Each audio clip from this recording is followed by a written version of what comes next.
So in this session we will talk about immunity and the interaction between antigen and antibody. So in the next session we will talk about the antigen structure, antibody structure, lymphoid organs. But before that, this concept is very important. So first is immunity. Immunity is the ability to fight against the diseases.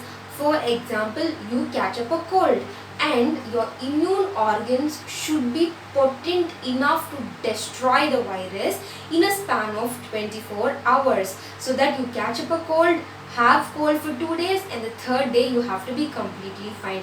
And that is how your body has to fight against a disease, right? And that is immunity. And study of these immune cells are called as immunology. Logy means study. Immunology is the study of immune cells.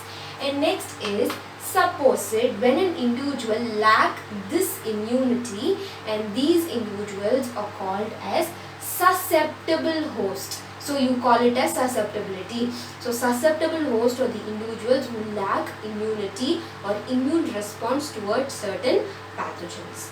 And now we'll actually move on to the concept. Now you have antigen, antibody. Antigen, just imagine that they are all pathogens, right? And antibodies are created as a response to these pathogens. So antibody is with us, they are all produced by the immune cells. Antigen is a foreign particle, it is a pathogen, right?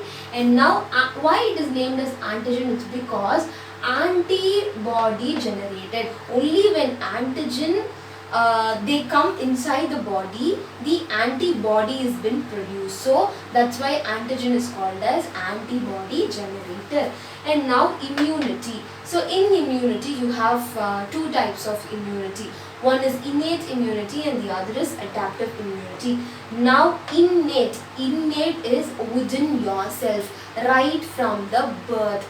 This sort of immunity, immune response, is got from your mother. For example, a baby feeds on his or her mom's milk, and this mom's milk is much important for these antibody formation and the immune response formation. You call it as the first line of defense, and that is called as innate immunity. In innate immunity you have two different types of immunity. One is active and the other is passive. Now active immunity is where, suppose it, a child catch up some diseases, a very minute diseases, it could be some allergic reaction, and eventually this child, on the first time when it encounters with an antigen, it has certain effects. But the second time when the child catch up with the same antigen, it starts developing immune response towards the antigen. So no more response is there in the body. So the child doesn't experience sort of tiredness or cold, fever or whatever. So that is called as that is called as active innate immunity. And passive innate immunity is that which is got from the mother during the time of feeding, right? And that is all about innate immunity. And next we move on to adaptive immunity. Adaption, what is it?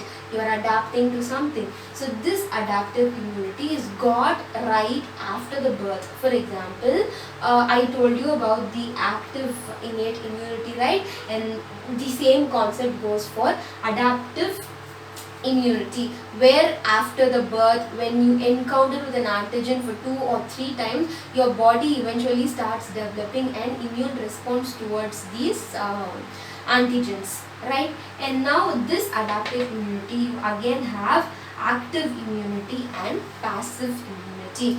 Now active immunity is where it is got from immunization. For example, vaccines. So right from the child is born till certain period of time, there is a vaccine dosage which is prescribed for the child, right? And that is active adaptive immunity. And passive adaptive immunity is where it is got as a response from antigen and antibody binding, right? So which means that as a result of the antigen exposure in the body, antibody has been produced. Both of them, they correlate together, they both bind together to form the passive adaptive immunity. And in adaptive immunity, you call it as acquired immunity. This is also called as acquired immunity.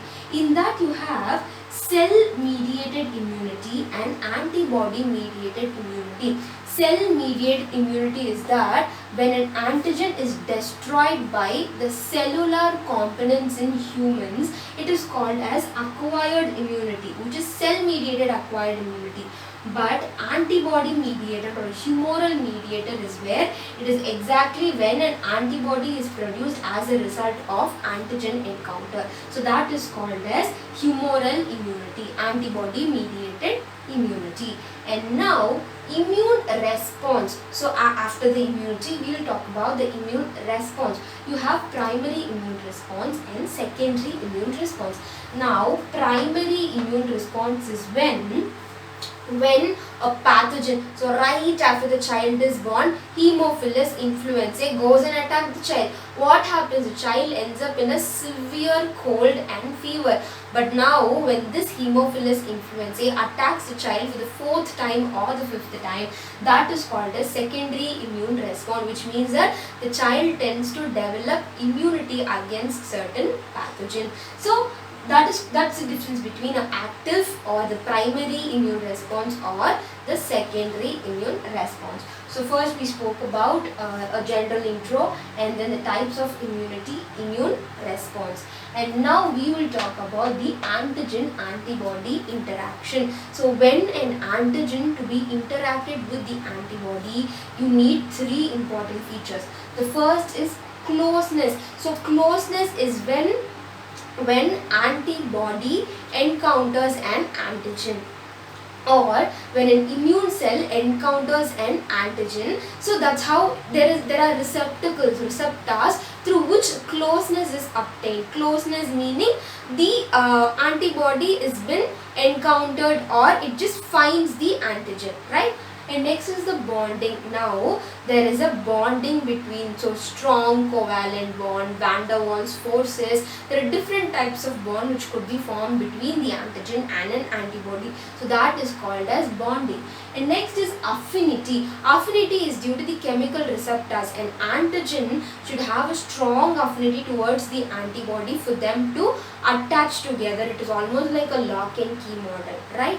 And then we'll talk about the types of these antigen antibody interaction. In that first type, you call it as neutralization. Neutralization is where there's an antigen, the antibody encounters the antigen. Now whatever the toxic substance is produced by the antigen is nullified by antibody. So here they produce toxins. Antigen produces toxin, the antibody produces antitoxin. So the effect of antigen is nullified in the body. That is neutralization.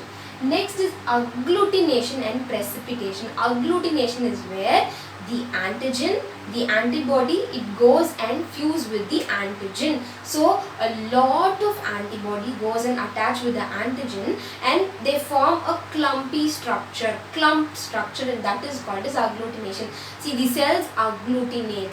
And precipitation is where once an antibody encounters an antigen, it just stands up still and waits for the other immune cells to act upon the antibody. So that is agglutination and precipitation.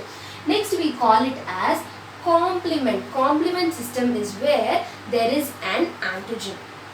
Now these antigens have, for example, there is a bacterial cell, and along with the surface of the bacterial cells, holes are being drilled, which to be more precise, where there are certain proteins which form channels onto the surface of antigen, and these antibodies which makes the immune cells to percolate through the bacteria, and that is called as complete complement, right? So now complement is where, that's the process where it percolates. So the antibody It just percolates inside the antigen, and what happens, it will trigger the immune cells for the further functioning of the body.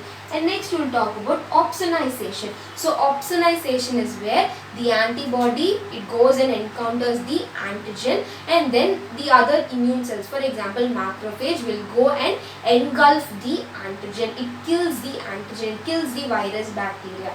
Next is neutralization. So as I told you, this neutralization, so opsonization and neutralization. Opsonization is where they are killed, and neutralization is where the effect has been nullified. Hope it is clear for you. So in this session we spoke about immunity, the types of immunity, immune response, the types of antigen-antibody interaction. Thank you.